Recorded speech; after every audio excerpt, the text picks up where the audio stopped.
experiencia del maestro Rodolfo es vastísima en el desarrollo de contenido digital y bueno, los dejamos con él. Hola, muchas gracias Lupita. Hola a todos los que están en línea, los que estamos aquí. Y bueno, les voy a ir presentando una serie de informaciones.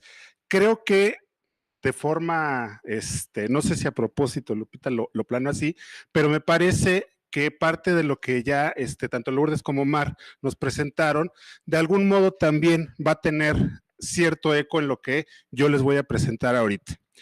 Por supuesto, el contexto es completamente distinto en el sentido de que yo me voy a basar en resultados primero de estudiantes de posgrado, es una especialización, enseñanza de español a distancia.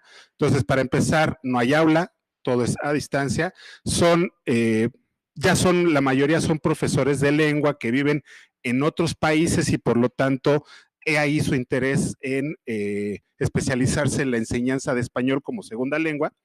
Por lo tanto, el contexto respecto a lo que nos presentaron anteriormente es un poco distinto, pero después lo que voy a tomar de esos resultados que les voy a presentar, los voy a comparar con ciertas realidades que tenemos acá y que a mí me dieron pie a hacerme ciertas preguntas que espero que ustedes también las encuentren interesantes y que de algún modo abonen a esta discusión que estamos teniendo en este sentido. Entonces, la primera parte de lo que les voy a ir presentando se inscribe en una asignatura, que es la primera asignatura que toman los inscritos a esta especialización, es la asignatura de estrategias para el estudio a distancia. La intención de esta asignatura es irlos preparando para tener toda su especialización en línea, dado que se entiende que muchas veces no es algo cercano a su experiencia de aprendizaje. Entonces, se les presentan ciertas estrategias, etcétera, ¿no? Es una especialización, nominalmente es del CEPE, pero del Centro de Enseñanza para Extranjeros, pero la ENALT, lo que era antes el CELE de la UNAM, colabora pues, con material humano, ¿no? Bueno, entonces, al inicio de esta asignatura, nosotros, y digo nosotros porque esta asignatura la hicimos entre en la primera sesión, la sesión anterior, perdón, estuvo con ustedes la doctora Dulce María Gilbón. Entonces, esta asignatura la hicimos entre la doctora Dulce María y yo. Y entonces, ideamos un pequeño cuestionario que nos diera a nosotros indicios de ciertas habilidades en el uso de la computadora, pensándola nuevamente como la herramienta principal para nuestros estudiantes. Y en esta última generación que empezó que empezó en agosto, sí, bueno, ya va a ser casi un año que entró, contestaron, o bueno, se inscribieron 34 personas que formaban dos grupos, 34 personas. De las 34, 31 sí contestaron este cuestionario diagnóstico, 29 son docentes, insisto, la mayoría trabajando en otros países donde no hablan español como lengua materna y solamente había 2 administrativos. Ok, la primera parte de los resultados nos muestran algo que más o menos podríamos intuir que íbamos a obtener. Es decir, primero les preguntamos, la doctora Dulce y yo, les preguntamos respecto al uso de ciertas aplicaciones básicas, ¿no? Primero la paquetería de Office, Word, PowerPoint y Excel. ¿Cuál es el que consideran que es su nivel de uso? No los pusimos a hacer ejercicios un poco más complejos de, a ver, ¿eres capaz de tal o eres capaz de tal? Porque insisto, era nada más como para nosotros tener ciertos parámetros al inicio de la asignatura. Entonces, en esta última generación, los resultados, insisto, más o menos esperados, son los siguientes. De los 31 que contestaron, la mayoría reporta en Word un nivel entre intermedio y avanzado. Ellos se sienten lo suficientemente capaces para usar competentemente un programa como Word. Algo parecido, quizás con resultados un poco menores respecto a PowerPoint. Entendible en el sentido de que, dado que son docentes de lengua, son programas más cercanos a su experiencia. Cuando les preguntamos sobre Excel, entonces las cosas cambian, ¿no? Nuevamente, algo bastante esperable.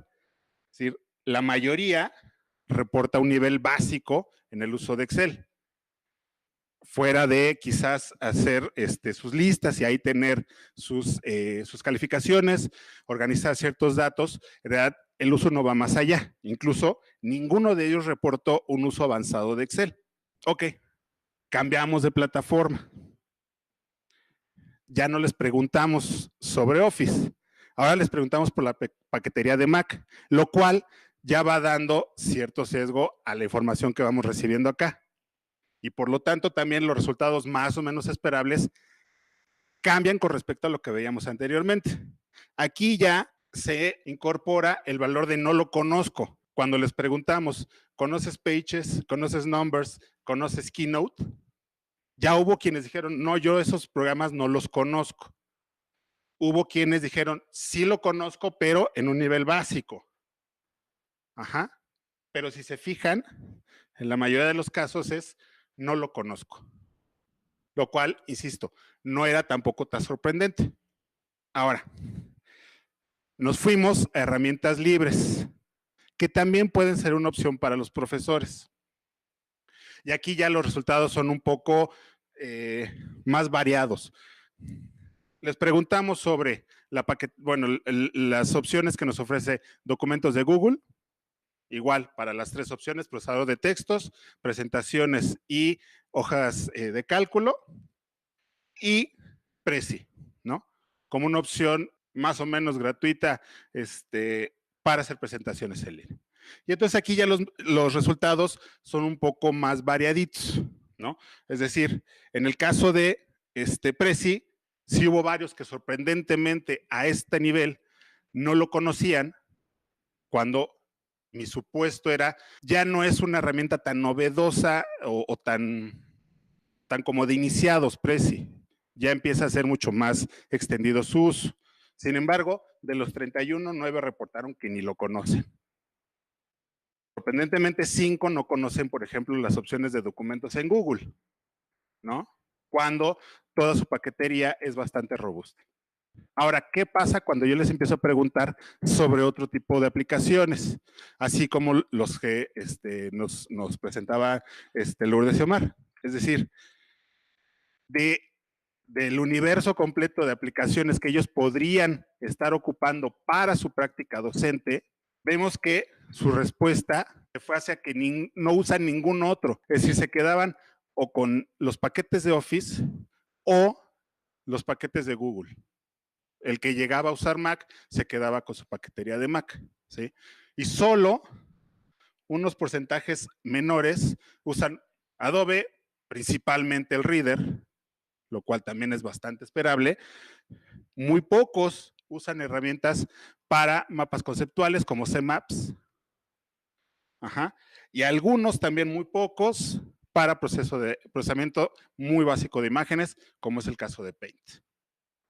Entonces, esto a nosotros, a la hora de estar en la asignatura, nos va dando ciertos datos respecto a los usos de la tecnología por parte de nuestros estudiantes. Y me refiero a la doctora Oceami, ya sabemos. Mucho de la tirada que yo incorporo, o mucho de la tendencia que yo incorporo a la asignatura, y que bueno, es algo que a mí me funciona y por eso trato de llevárselos a los estudiantes, es la tecnología nos funciona también en tanto nosotros hagamos uso de ella. Un poco también a lo que referían hace rato Lourdes y Omar. Es decir, un poco esa reticencia con base muchas veces en desconocimiento por parte de los docentes en el uso de la tecnología. Entonces, yo estoy convencido de que a la medida que nosotros como docentes incorporemos a nuestras actividades comunes la tecnología, más fácil será acercarnos tecnológicamente a nuestros estudiantes. Cuando les preguntamos cuál es el dispositivo que más ocupan, ojo, aquí sí hacemos la distinción para propósitos de estudio. La gran mayoría se refiere a una computadora portátil. Muy pocos, una tableta y muchos menos, una computadora de escritorio. Eso ya nos marca una tendencia respecto a los usos de los dispositivos. Ojo, aquí estamos hablando de, sí son alumnos, pero la mayoría son docentes. Entonces, los docentes aquí, la mayoría usan una computadora portátil. Vemos que la tendencia es que usan una computadora portátil, eso implica que la están trasladando, ¿no? ¿Qué pasa con la organización de sus archivos? Nuevamente, refiriéndonos a sus archivos para propósito de estudio. La mayoría los conserva en su computadora. La tendencia hacia abajo es a confiar en medios tecnológicos en línea para el respaldo de esa información. ¿Sí? Seguimos siendo dependientes de tener, aunque no son físicos, pero de sentir, digamos, nuestros archivos ahí. Ajá, y no los ponemos en la nube.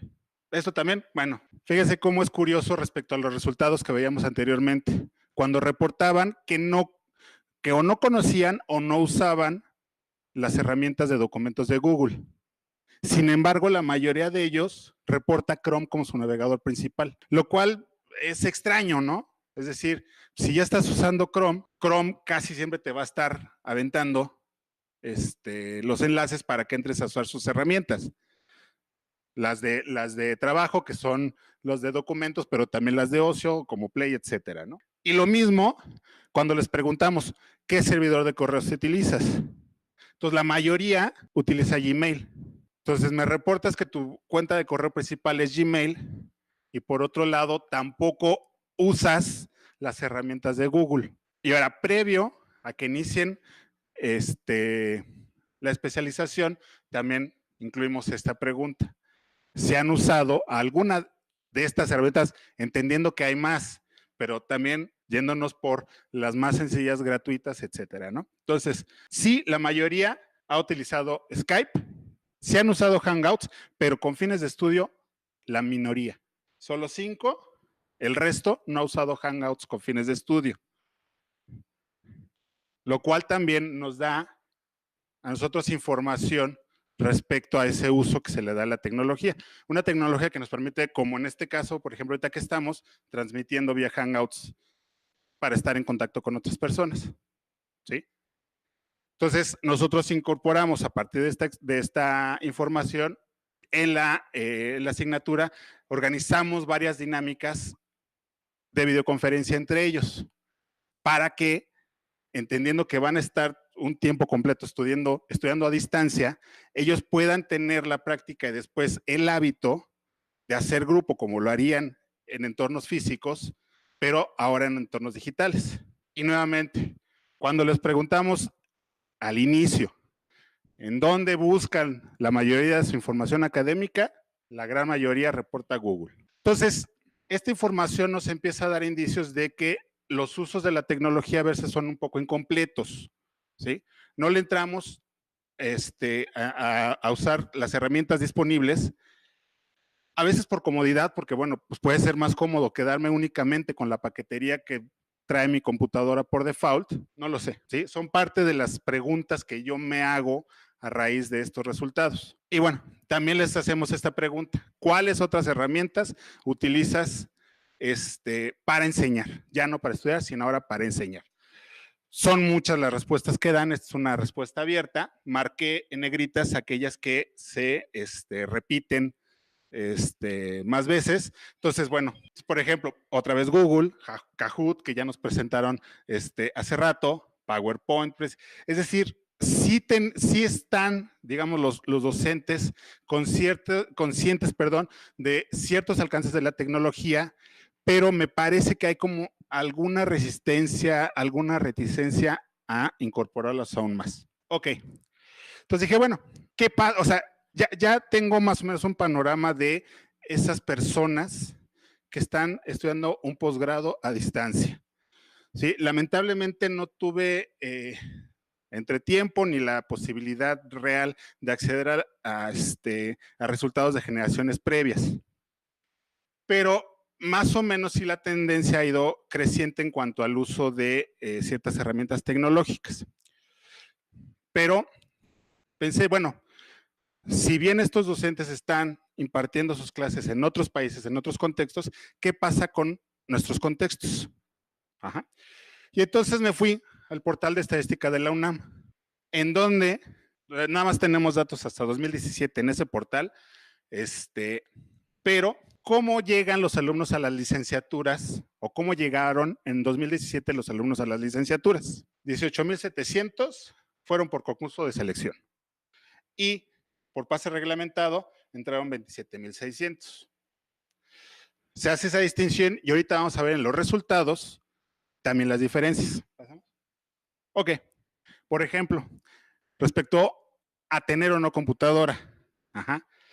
Esto es los resultados que yo tengo en mis estudiantes de especialización, donde el 90% utiliza una computadora portátil para estudiar. El concurso de selección me dice que la mayoría tiene computadora. Una cuarta parte, un poquito más de una cuarta parte, no tiene computadora. Los de concurso de selección. Cuando estamos hablando de alumnos que vienen con pase reglamentado, la variación es mucho más amplia. ¿Sí? Sigue siendo la mayoría que tienen una computadora. Sin embargo, el porcentaje de alumnos que no tienen una computadora es mayor al de los que vienen en concurso de selección. Y recordemos que estamos hablando de 27,000 contra 17,000. Si la mayoría de los alumnos que llegan a las licenciaturas en la UNAM sí usan computadora, pero hay un porcentaje bastante amplio de alumnos que no tienen una o que reportaron no tener una computadora. Nuevamente, los usos de los estudiantes de posgrado, docentes que están estudiando un posgrado, contra alumnos que están ingresando en 2017 a una licenciatura. La mayoría tiene celular y es un resultado apabullante de los que sí tienen celular. Cuando estás hablando de concurso de selección, nuevamente, pase reglamentado, los porcentajes cambian. Una de las preguntas que a mí me empezó a botar de inmediato fue, ¿por qué hay este desfase entre la herramienta que usa el profesor y las herramientas que tienen disponibles los estudiantes? ¿Qué puedo yo, de qué forma puedo yo aprovechar esta información respecto a lo que yo uso como docente y de lo que tienen disponibles mis estudiantes? Insisto, no doy una respuesta porque me parece que no es de inmediato dar respuestas así. Sin embargo, a mí sí me parece bastante relevante hacer esa pregunta. Es decir, ¿qué pasa con ese desfase? ¿Qué podemos hacer con ese desfase? Ahora, me fui también un poco en el mismo sentido de hace rato. Vamos a comparar, entendiendo también que aquellas personas que acceden a una licenciatura en la UNAM son parte de un segmento privilegiado en nuestra sociedad. ¿Qué pasa si me voy al INEGI y lo comparo con ciertos datos que me da el INEGI? Y me fui a la encuesta sobre disponibilidad y uso de TIC en hogares. Y esto es para 2015-2018. Fíjense cómo cuando revisamos la información de cuántos hogares con computadora hay en México, el porcentaje, en realidad los datos son más o menos los mismos, nada más que esta primera columna se refiere al total y esto es quitando los datos de menores de 6 años, de 6 años para arriba. Pero para fines generales podemos tomar solo este. Mientras que en 2015, 51% de hogares reportaban tener una computadora en el hogar, para 2018 baja a 45%, que más o menos va empatando con la información que yo iba obteniendo en el portal de estadísticas de la UNAM respecto a los alumnos que ingresan a las licenciaturas. Es decir, va disminuyendo el número de personas con computadora, pero también esa disminución se reporta, obviamente, cuando se les pregunta si lo usan como apoyo escolar. Entonces vemos que para 2015, más o menos el 52% reportaban de los que sí tienen computadora, usarla como apoyo escolar. Para 2018 tenemos un 46%. Es decir, de ese 45 que veíamos, la mitad la llegan a ocupar como un apoyo escolar a nivel nacional. Pero sí vemos que la cantidad de personas que tienen acceso a Internet de 2015 a 2018 se ha incrementado. Pasamos de un 57% a un casi 66% de la población con acceso a Internet. Lo cual nuevamente me relaciona con esa gráfica que había respecto a los dispositivos que mayormente reportan tener los alumnos de primer ingreso a la licenciatura. Es decir, cada vez son menos los chicos que tienen una computadora y se empieza a desplazar el uso hacia dispositivos móviles, principalmente el celular, por costo, evidentemente. Y bueno, lo que yo les decía es, estos datos a mí me dan, o me dan pie a elaborar cierto tipo de preguntas, ¿no? Que en algún momento podría no responder, pero que sí me hacen reflexionar respecto nuevamente a esos usos que nosotros como docentes hacemos de la tecnología, que les proponemos a nuestros estudiantes y que ellos realmente van a hacer. Ajá. Porque sí empezamos a ver cierto desfase respecto a las herramientas que yo como docente reporto usar contra las que los estudiantes reportan tener a su disposición. Uh-huh. Y además a esto le sumamos, bueno, la intervención de las instituciones. Ajá. Pero bueno, insisto, esto era parte de las cuestiones que yo les quería presentar. Me parecen resultados muy interesantes. También estoy convencido de que es algo que hace falta mucho más datos para mí, pues, en el sentido de si voy a hacer ciertos ajustes respecto a estas estrategias que yo propongo para el estudio a distancia, en mi misma labor profesional, es decir, muchos de los cursos en línea los seguimos pensando para la computadora cuando vemos que la tendencia es a los celulares. Entonces, ¿qué va a pasar con todo ese material que se hizo pensando para una computadora y que lo tenemos que, creo yo, empezar a pensar para otro tipo de dispositivos con mucho mayor libertad, ¿sí? Con mucho mayor flexibilidad? Y bueno, eso sería. Muchas gracias.